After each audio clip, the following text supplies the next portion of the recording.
Welcome to the YouTube channel. This video presentation will explain some basic concept of the wireless network technology. First we look at the standard bodies, which are non-profit organization. They are very keen in developing standards. They set out rules and guidelines for the interested parties in order to make compatibility and uniformity of work. It is a best practice to have a standard in an organization. Some example for standard bodies: IEEE, ANSI, and TIA. IEEE stands Institute of Electrical and Electronic Engineering. They are publishing technical works and sponsoring conferences and seminars in the field of electrical and electronic engineering. American National Standards Institute, they oversee the development of standards and coordinate the US standard with the international standard also. Telecommunication Industry Association, they develop guidelines for the radio equipment, cellular towers, mobile device communication, and smart device communication, and many more. We are really interested in IEEE 802.3 and 0.11. 0.3 uses in Ethernet LAN and 0.11 is used in wireless LAN. There are some differences highlighted in the table. 0.3 uses CSMA and CD, and 0.11 uses CSMA CA. The efficiency is high in 0.3 standard and the other one is low. 0.3 has large range, whereas 0.11 has a short range as it is used in wireless. Then we look at the network model. There are two famous models, OSI reference model and TCP/IP model. Open System Interconnection Reference Model developed by ISO, and it has 7 layers as shown in the figure. Every layer has its unique function. Physical layer, it provides a physical medium through which bits are transmitted, and data link layer used for error-free transfer of data frames, a network layer responsible for moving the packets from source to destination, and transport layer, it confirms the reliable message delivery, and session, managing the session, starting and terminate the sessions like that, and presentation layer is doing the encryption and compression of data, and application provide the services to the user. And TCP/IP model, it is also a layered architecture where it has only 5 layers, and each layer also has its unique function. Physical layer, transmit and receive bits, data link layer, create frames and transfer frames with MAC address, network layer creating packets and IP addressing, transport layer establish connection with remote host, application layer application interface and data representation. Then we move data and signal. Data is anything that we want to send, whereas the signal, what we can send through the medium. So it is very obvious data cannot be transmitted as it is, so it need to convert it as electromagnetic signal. Data and signal can be analog or digital. Analog signals, they vary in time, most probably voltage or current. It can be simple or composite, and has 3 parameters such as peak, amplitude, frequency, and phase. And the digital signal is not continuous, and it carries information in binary form. Amplitude, the maximum displacement from the equilibrium. The signal energy is depend on the amplitude, and the period time required to complete a full cycle. Wavelength it is the distance between two identical adjacent points in a wave, and frequency, the number of cycles per second. Phase demonstrates the position of the wave, and frequency and period have inverse relationship as shown in the below equation, f equal 1 over t, and the propagation speed of the wave can be calculated by multiplying frequency by and lambda, that is wavelength. Digital signals have the features of bit rate and bit length. Bit rate, in 1 second how many bits we can send, that is expressed in bits per second. 1 bit occupies on the transmission medium known as the bit length, and the bit length can be calculated by multiplying propagation speed and bit duration. Another important concept is time domain and frequency domain. Time domain, the changing in amplitude with respect to the time, whereas the change in amplitude denoted with respect to the frequency known as the frequency domain. These are the differences shown in the picture also. Data rate depends on 3 factors: bandwidth available, the signal level, and channel quality. Bandwidth is the range of frequencies that an electronic signal occupies. The difference between the upper and lower frequencies of the signal, and it is measured in terms of hertz. Bitrate can be calculated by using this equation: signaling rate multiplied by number of bits in one signal element. Number of bits in one signal element can be again calculated by using this log equation. So the bandwidth depends on signaling rate and noise level. These two images shows the digital signal with 2 levels and 4 levels.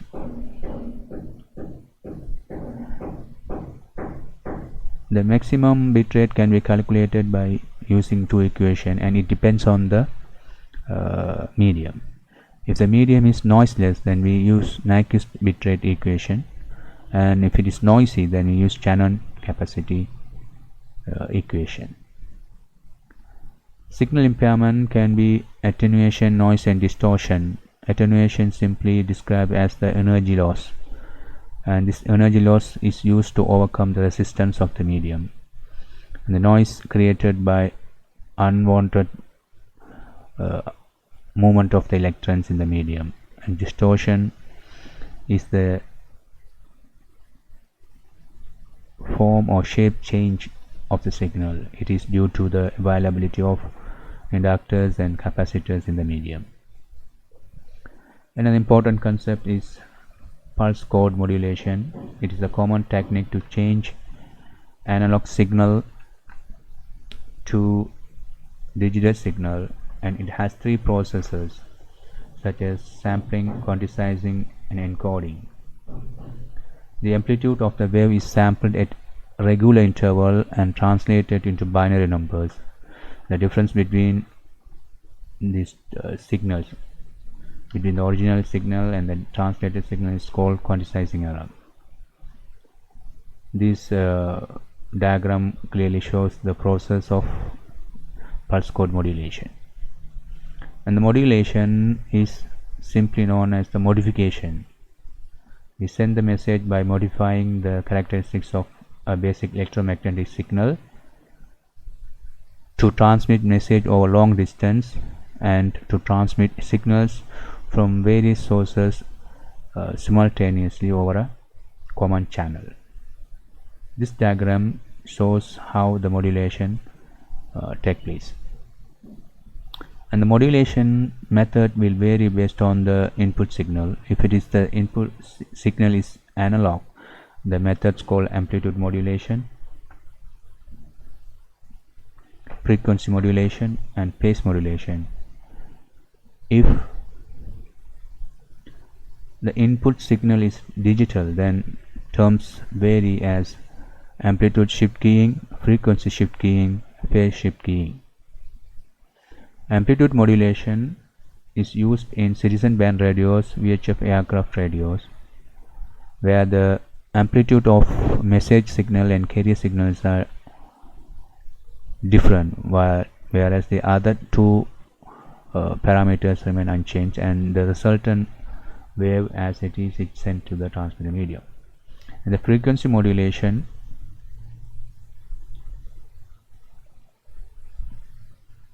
it is where the message signal and carrier signals frequency are changing while the other two factors of the electromagnetic signals remain unchanged, and we get the resultant signal like this, and it goes through the transmission medium. And the differences between FM and AM are listed in this table. Then digital modulation, amplitude shift keying. The amplitude of the carrier wave changes based on the message signal, which is in the digital format. Used for low band requirements. And in frequency shift keying, the frequency of the carrier wave is varied for each symbol in the digital data, where it needs larger bandwidth. The phase shift keying changes the phase of the carrier for each symbol, and it is less sensitive to the noise. Then multiplexing is the technique used to combine and send the multiple data streams over a single medium. The process of combining the data stream is known as multiplexing, and the hardware we use for that multiplexing is multiplexer. The maximum goal is the efficiency. The diagram shows how the input signals are packed together and sent into one channel, and at the receiving end, by using the demultiplexer, we separate the signals. And multiplexing also can be divided into three: that frequency division multiplexing (FDM), wavelength division multiplexing (WDM), and time division multiplexing (TDM). TDM again divided into STDM and ATDM, where wavelength division multiplexing using fiber optics, and frequency division multiplexing. It is a technique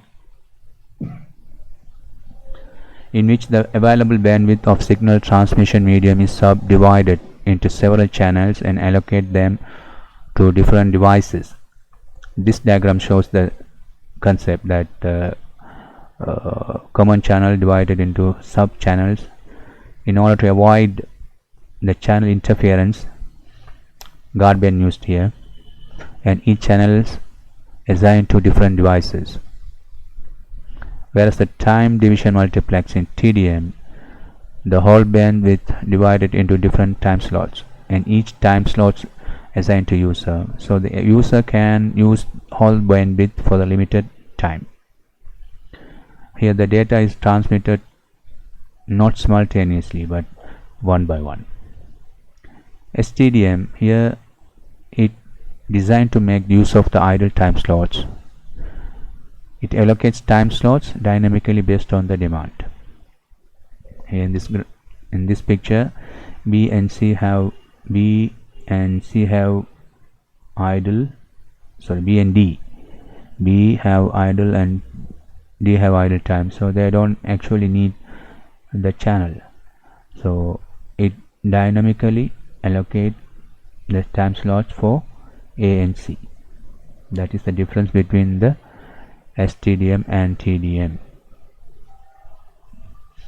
Then we move to the multiple access. It is the extension of multiplexing or the application of that. FDMA, frequency division multiple access, which is the most common analog system, and it is the extension of the FDM. Here the spectrum is divided up into frequencies, and then each sub-frequency channel assigned to user.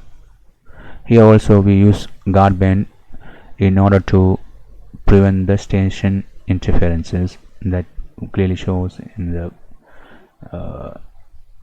coming slides. Whereas the TDMA, it is the extension of the TDM. It improves spectrum capacity by splitting each frequency into the time slots. So it allows users to access the entire radio frequency channel for a short period of time.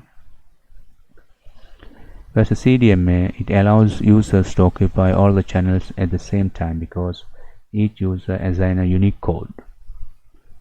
Then it is differentiated from each other. It is suitable for encrypted transmission. Therefore, it has long been used for military purposes. This diagram clearly shows how the channels are splitting: FDMA, TDMA, CDMA. And these are some differences listed in this diagram, in this table. Then OFDM and OFDMA.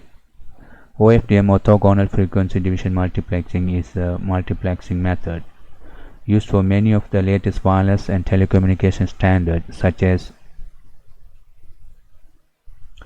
Wi-Fi 802.11 AC, 4G and 5G cellular phone technology, WiMAX satellite, and many more.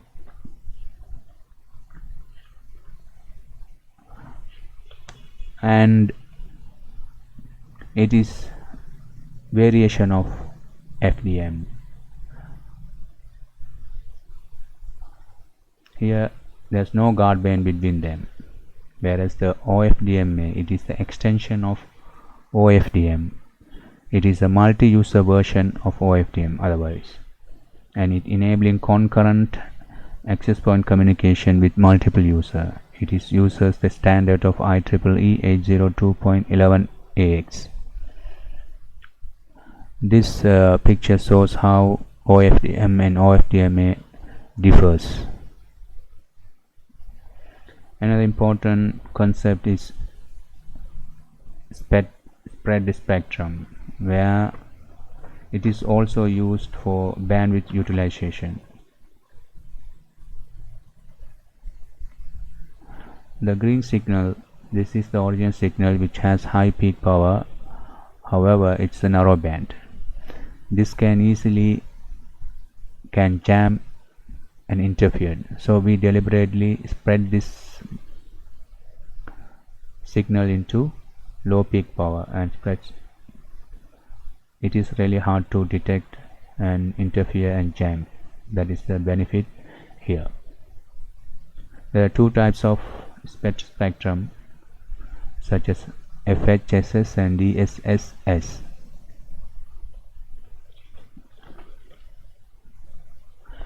Frequency hop spectrum. It sends data on one frequency at a time and uses different frequency over the time, and it goes here, here, and here likewise. This hopping pattern is known only to the receiver and sender, and different senders use different hopping pattern at different time. Likewise, the FHS is working here. Whereas the DSS, it combines data signals directly with a higher bitrate sequence which is identical to PN code. It is close to noise level signal. Then the radio transmission. In the electromagnetic spectrum, all frequency range 3 kHz to 1 GHz are called radio waves. These radio waves are widely used in communication for the following reason: that is, they are easy to generate, it can travel long distances, and it penetrates buildings. Electromagnetic signals, they carry energy in empty space too. There are two fields as in the name, electric field and magnetic field. Those variations are perpendicular to each other. The inherent characteristics of an electromagnetic wave is frequency. Their frequency remains unchanged, but its wavelength changes when the wave travels from one medium to another. Frequency ranges are listed below. how the band name, range, propagation medium, and where it uses in the application are listed in this table. Radio transmission. Radio system have three important elements or components. Those are transmitter, antenna, and receiver.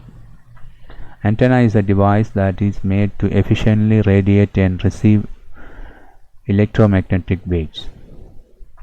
Antenna radiation pattern, power gain, directivity, and polarization are the sum of its antenna's characteristics or antenna parameters. Radiation patterns can simply explain the pattern of the signal propagation. Power gain, the ability of an antenna to focus electromagnetic energy, or directivity, how directional an antenna's radiation pattern is, and the polarization of the radiated fields produced by an antenna evaluated in the far field. Then we need to look at the concept of smart antenna. It is a multi-element antenna where the signal received at each end intelligently combined to improve the performance of the wireless system. There are two types of smart antenna, such as phased array antenna and adaptive antenna array. Adaptive antenna arrays are used in indoor system where the beam patterns changes according to the desired user and the interface move. And the phased array antenna, it is used in point-to-point wireless system. Here the different beams are selected as the desired user moves. Another way to look at the antenna types is number of inputs and output, single input, single output, single input, multiple output, multiple input, single output, and multiple input, multiple output. This is shown in this diagram clearly how input and output are changing. There are some smart antenna benefits listed below. Security, how it changes, and range improvement, increasing capacity, reduction in transmitting power, reduction in hands-off, compatibility, and signaling errors. If the signal received at the receiving end not identical as it sent from the transmitting end, then the digital data is corrupted. This can be defined as an error. These errors needs to be detected and correct. So for that there are a number of techniques used. Error detection techniques, parity check, checksum, cyclic redundancy check. Parity check is we use the parity checker, that is the most significant bit take as the parity checker. And when we talk about the parity check, it is the odd parity and even parity. Odd parity, the total number of ones to be an odd number. It is a very simple detecting method and used for single bit errors. Checksum, sender doing some task and receiver doing some task. Sender following the given step, that the block divided into k section, and each section has n bits.